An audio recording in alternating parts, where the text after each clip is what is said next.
olunaku leero lwaki muli wano omanyi tuyobeera nnyo ku mitimbagano kati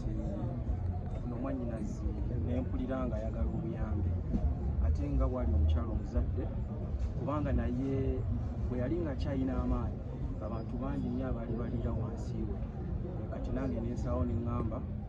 omujje wano akatono ke nnina nange nkamwa nga bwe tusobola okuyamba abayimbi nga balina ebivulu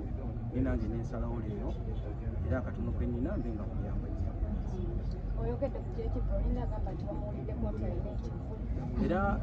era bibadde bitambula ng'olunaku lwaleero ayinayo ekintu kye kyagenda okutambuza ekiro nange kwe kusalawo neŋŋamba kamuddukirire era tulabe nga tukitambuza bulungi nnyo akitambuze bulungi era nkubiriza nnyo abantu bonna yenna asobola bayambe ono omukyala embeera gy'alimu. Ebbanga ndimaze nga ddene nnyo kubanga kyatuuse n'ekiseera ne bamubikka era nange kyankutteko nnyo naye mwannyinazi kyenkusaba ebigambo by'abantu biveeko era feel yourself, be proud of you kubanga omuntu okubikka tebalina buyinza ku bulamu it's only God alina obuyinza ku bulamu. Lwaki tewavaayo mu kiseera kiri ekyasooka ng'ayagala n'okugenda ebweru n'ovaayo kati? Kati kyankutteko nnyo nga bwe ndi nange omusajja omuzadde kati nange naviiriddeyo ddala neŋŋamba tumuyambe nnyo. Omuyambye naki? Era mu kuyamba kwe ngenda okumuyamba sisita wange ngenda kuwaayo $2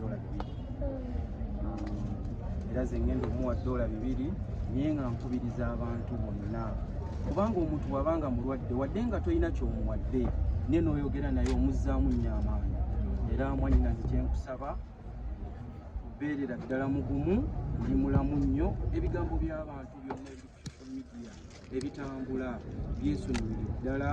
era Mukama ajja kukusuusa kubanga n'okubeerawo kati sigamba magezi gaffe oba magezi go kiba kisa kya Mukama era nkusabira nnyo buli kimu kyonna kijja kutambula bulungi. Omuntu okuwa omuntu sigamba oba ayina nnyo akatono konna k'oba oyina omukyala kazibe 2,000 zijja muyamba era mukyala Evelyn $2 zaffe 2 zezino era zezijja okuyambira weebale nnyo but I wish all the best toggwamu maanyi era kkiriza Mukama akyali naawe Mukama akyatambula naawe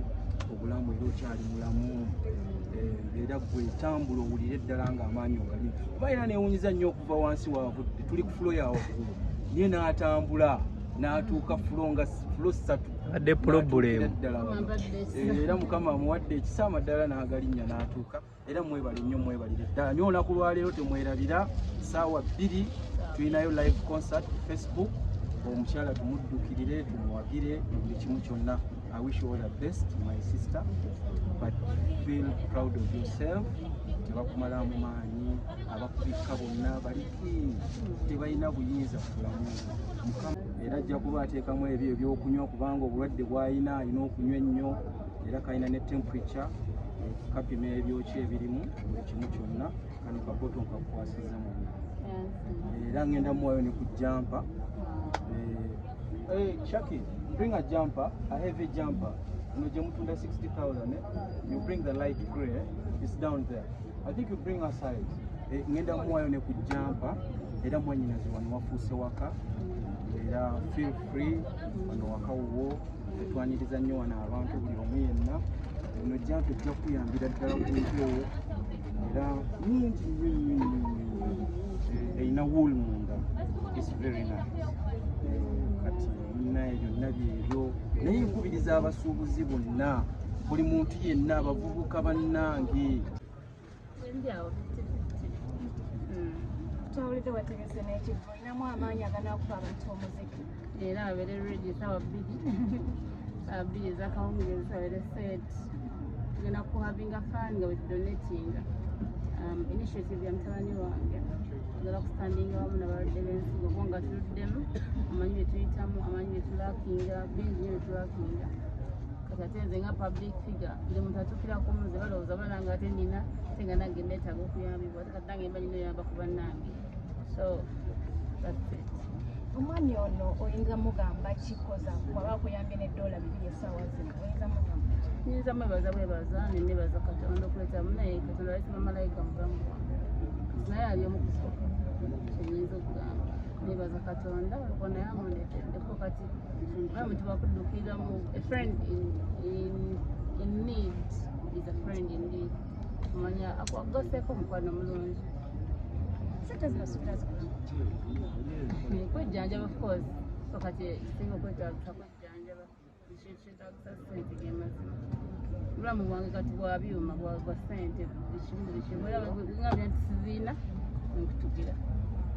mu wiiki oyinza kukozesa sente mmeka okukujjanjaba nkozesa 400,000 ngenda emirundi 2 mu ddwaliro buli lwe ngenda nkozesa emitwalo 2 sente zino ozifuna mu budde oba oluusi ogenda neweegayirira abasawo olwokuba ndi musasuzi wamanyi era ndowooza otera okumusanga seetulako mba munamaanyi nga nenjirya nenkola kati lwosiirira mubanyumya ne mbagamba leero siirira naye kangende nkole njakuleeta bwendeeta nensasula tebankaliriza kuba bamanyi bajja kuleeta badde ekibuzo kigenda waseeka obuyimba Evelyn omanyiyo bumeka obuyimba bwa Evelyn amazima amatuufu sikugenda nnyo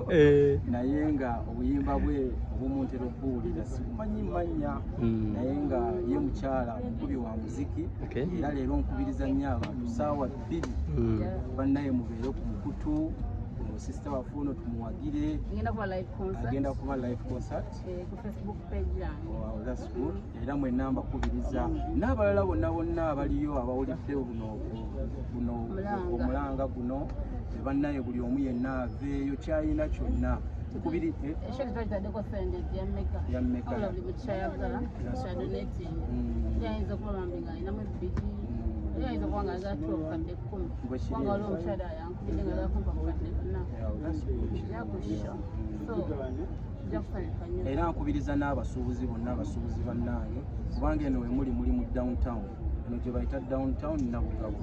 kubanga abantu abasinga era tebasobola kukkirira eno wansi naye nga musazeewo mutunoonye naffe abasuubuzi era naffe tusazeewo tutukulire sisita waffe tumuyambire ddala naye sisita nze kyenkukuutira kiri ekintu kimu ebigambo by'abantu biveeko kubanga alina nawulira ng'oyogera ng'ogamba nange mbadde mpulira njagala ne Katonda nzijulule olw'okumbika kwe bambika ekyo bigambo biviireko ddala eby'abantu bwe weekiririzeemu nga ggwe Mukama y'alina obuyinza ku bulamu bwo.